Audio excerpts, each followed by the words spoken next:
بسم الله الرحمن الرحيم. إن الحمد لله نحمده تعالى ونستعينه ونستغفره ونعوذ بالله من شرور أنفسنا ومن سيئات أعمالنا. من يهده الله فلا مضل له ومن يضلل فلا هادي له، وأشهد أن لا إله إلا الله وحده لا شريك له، وأشهد أن محمدًا عبده ورسوله صلى الله عليه وعلى آله وصحبه وسلم تسليماً كثيراً إلى يوم الدين. يا أيها الذين آمنوا اتقوا الله حق تقاته ولا تموتن إلا وأنتم مسلمون. يا أيها الناس اتقوا ربكم الذي خلقكم من نفس واحدة وخلق منها زوجها وبث منهما رجالاً كثيراً ونساء، واتقوا الله الذي تساءلون به والأرحام إن الله كان عليكم رقيباً. يا أيها الذين آمنوا اتقوا الله وقولوا قولاً سديداً يصلح لكم أعمالكم ويغفر لكم ذنوبكم، ومن يطع الله ورسوله فقد فاز فوزاً عظيماً.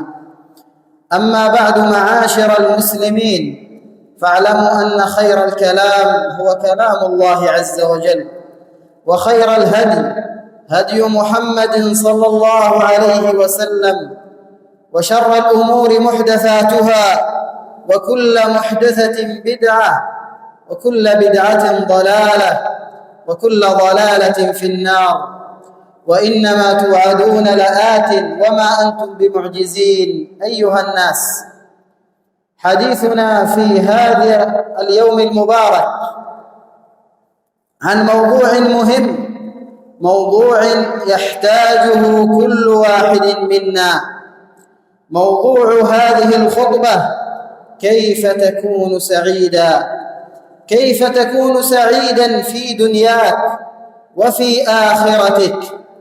اختلف الناس في مفهوم السعادة، فبعضهم ظن أن السعادة في جمع الأموال، فشغل وقته وشغل ليله ونهاره في جمع الأموال ظاناً أنه سيجني السعادة.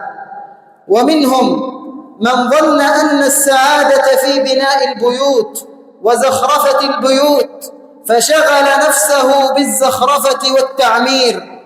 ومنهم من ظن أن السعادة في الجوالات وفي المراسلات، فشغل وقته بمشاهدتها. والسعادة الحقيقية معاشر المسلمين هي من شغل وقته بطاعة الله عز وجل وطاعة رسوله صلى الله عليه وسلم. هذا من يجني السعادة الحقيقية. قال الله عز وجل في كتابه الكريم: إن الأبرار لفي نعيم. انظر أيها المسلم، ماذا تريد بعد هذه الآية؟ إن الأبرار لفي نعيم. قال شيخ الإسلام ابن القيم رحمه الله تعالى عند هذه الآية: ولا تظن أن هذا النعيم يكون في الآخرة فقط، بل هذا النعيم يكون في الدنيا ويكون في القبر ويكون في الآخرة. إن الأبرار لفي نعيم وإن الفجار لفي جحيم. أيها المسلمون، وهناك أسباب تعين المسلم على أن يجد السعادة، ومنها الأخوة في الله عز وجل. فكلما كان الناس متآخين بينهم متحابين بينهم تسود الألفة بينهم والترابط بينهم. الجار يتفقد جاره، والمسلم يتفقد المسلم. بهذا تتحقق السعادة. قال الله عز وجل: والمؤمنون والمؤمنات بعضهم أولياء بعض. وجاء في الصحيحين أن النبي صلى الله عليه وسلم قال: المسلم أخو المسلم لا يظلمه ولا يخذله ولا يسلمه ولا يحقره، كل المسلم على المسلم حرام، دمه وماله وعرضه. وهكذا قال النبي صلى الله عليه وسلم: المسلم للمسلم كالبنيان يشد بعضه بعضا وشبك بين أصابعه. إذن فبالأخوة تتحقق سعادة المسلمين، والأخوة تكون بالتزاور وتكون بالتسامح والتصافح، فالمسلم لا يحمل في صدره غلا على أخيه المسلم ولا يحمل في صدره حقدا، بل المسلم يجعل نفسه واسع الصدر، يقبل عذر أخيه المسلم، بهذا تتحقق السعادة. ولذلك النبي صلى الله عليه وسلم لما هاجر إلى المدينة كان أول ما قام به هو بناء المسجد ثم المؤاخاة بين المهاجرين والأنصار، لأن الدولة لا تبنى إلا بالتعاون وبالتآخي. فقد آخى النبي صلى الله عليه وسلم بين عبد الرحمن بن عوف وبين سعد بن الربيع. عبد الرحمن بن عوف من المهاجرين وسعد بن الربيع من الأنصار، فآخى النبي صلى الله عليه وسلم بينهم. وكان سعد بن الربيع كثير المال، فقال لعبد الرحمن: أنا أكثر أهل المدينة مالا، فخذ شطر مالي، ولي زوجتين، انظر أعجبهما إليك أطلقها، فإذا انقضت عدتها تزوجتها. فقال عبد الرحمن بن عوف: بارك الله لك في أهلك ومالك، دلوني على السوق، فدلوه فتاجر وربح. إذن أيها المسلمون، الأخوة سبيل إلى السعادة، وكلما زاد الحسد والحقد بين المسلمين تفكك المجتمع وذهبت السعادة من أوساط المسلمين. ومن أسباب السعادة أيها المسلمون الأمن والأمان لا يتحقق إلا بتوحيد الله عز وجل. فكلما وحد الناس ربهم حصلوا على الأمن والأمان. قال الله عز وجل: الذين آمنوا ولم يلبسوا إيمانهم بظلم أولئك لهم الأمن وهم مهتدون. لم يلبسوا أي لم يخلطوا إيمانهم بظلم، والظلم هو الشرك. فكلما وحد الناس ربهم تجدهم في سعادة تامة. فالموحد هو سعيد في هذه الدنيا وهو بعيد عن الخوف. فالموحد مطمئن لأنه وحد الله عز وجل. فلا تجد الموحد يذبح لغير الله ولا ينذر لغير الله ولا يتقرب لغير الله، بل يقصد بعبادته وجه الله وحده. نعم معاشر المسلمين، ومن أسباب السعادة الرضا بقدر الله تعالى وقدره. فكلما سلم المسلم لله عز وجل فيما قدر الله عليه بهذا يجني السعادة. لا يكون لسان حالك يقول: لماذا الله عز وجل جعل هذا فقيرا وجعل هذا غنيا وجعلني فقيرا؟ لماذا الله عز وجل جعل هذا في عافية وجعلني مريضا؟ لا، المسلم يسلم أمره لله عز وجل. ولذلك جاء من حديث صهيب الرومي رضي الله عنه أن النبي صلى الله عليه وسلم قال: عجبا لأمر المسلم، إن أمره كله له خير، إن أصابته سراء شكر فكان خيرا له، وإن أصابته ضراء صبر فكان خيرا له.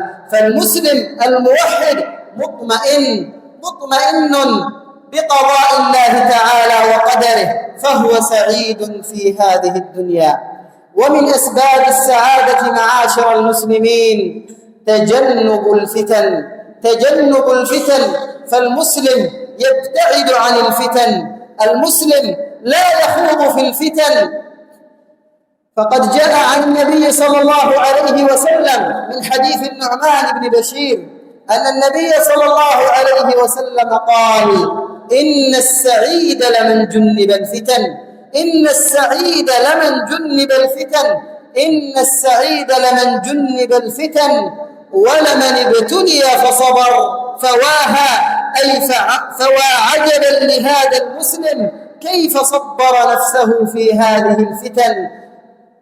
ويقول النبي صلى الله عليه وسلم وهو يحكي عن الفتن قال: القاعد فيها خير من القائم، والقائم فيها خير من الماشي، والماشي فيها خير من الجالس.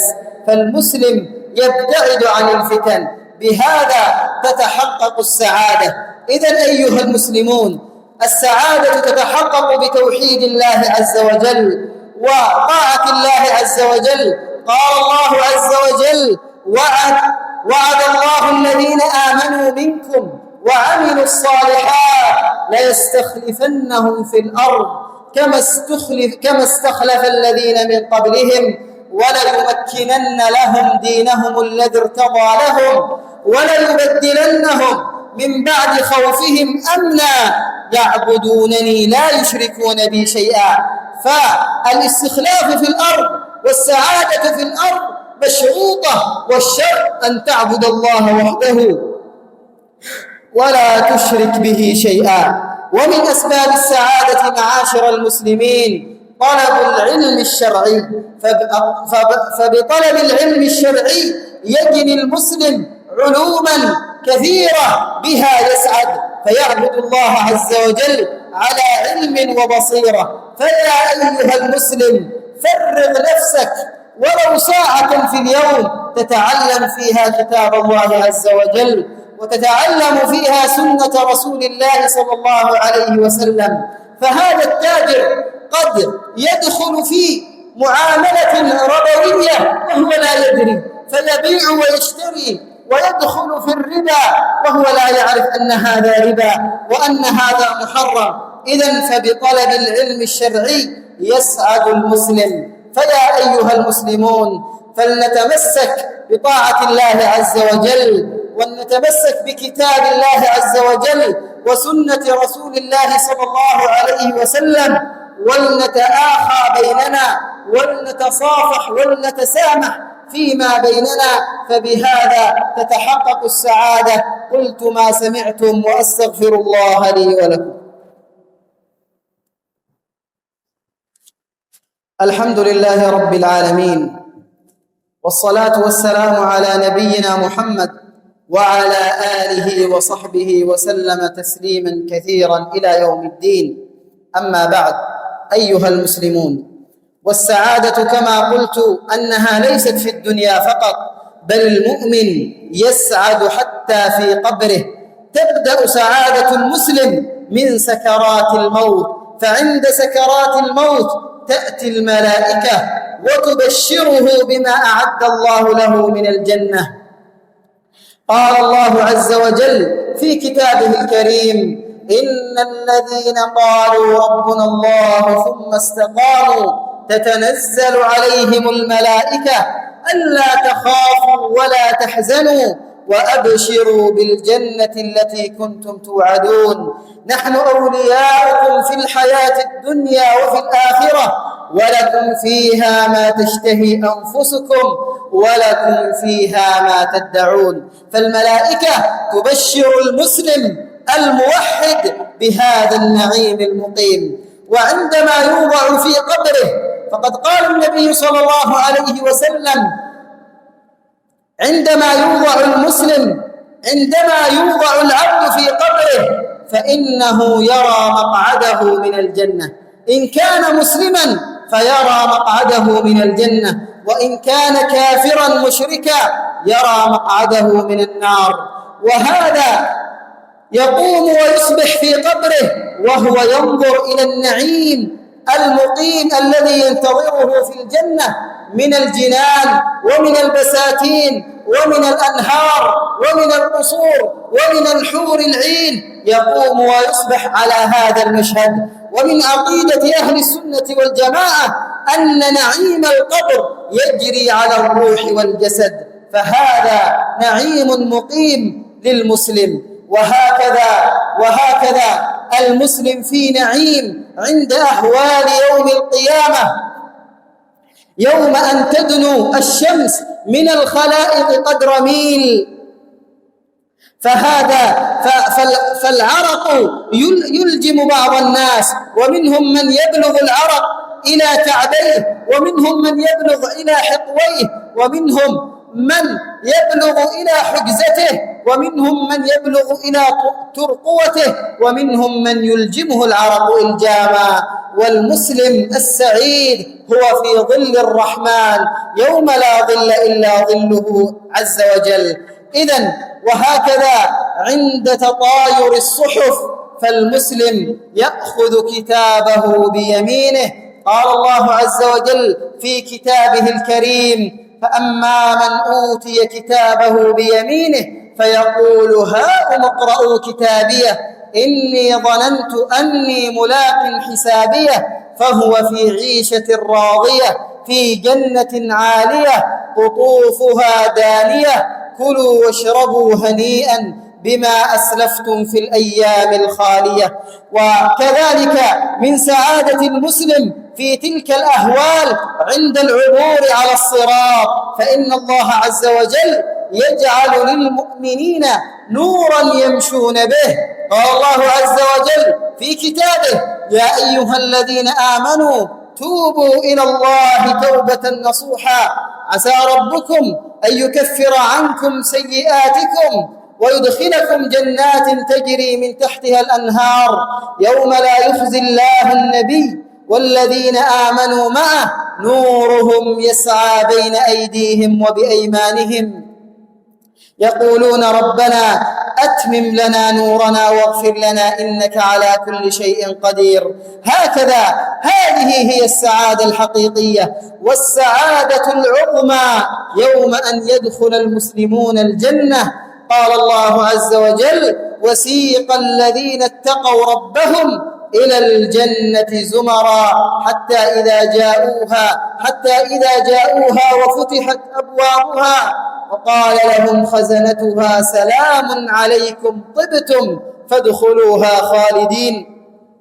وأعظم من هذا لما يرى المسلمين ربهم فتتم سعادتهم بذلك، فقال الله عز وجل: وجوه يومئذ ناظرة إلى ربها ناظرة. فالسعادة الحقيقية معاشر المسلمين تكون في طاعة الله عز وجل وطاعة رسوله والالتزام بما أمر الله عز وجل وترك المحرمات وترك المنكرات، بذلك تتحقق السعادة.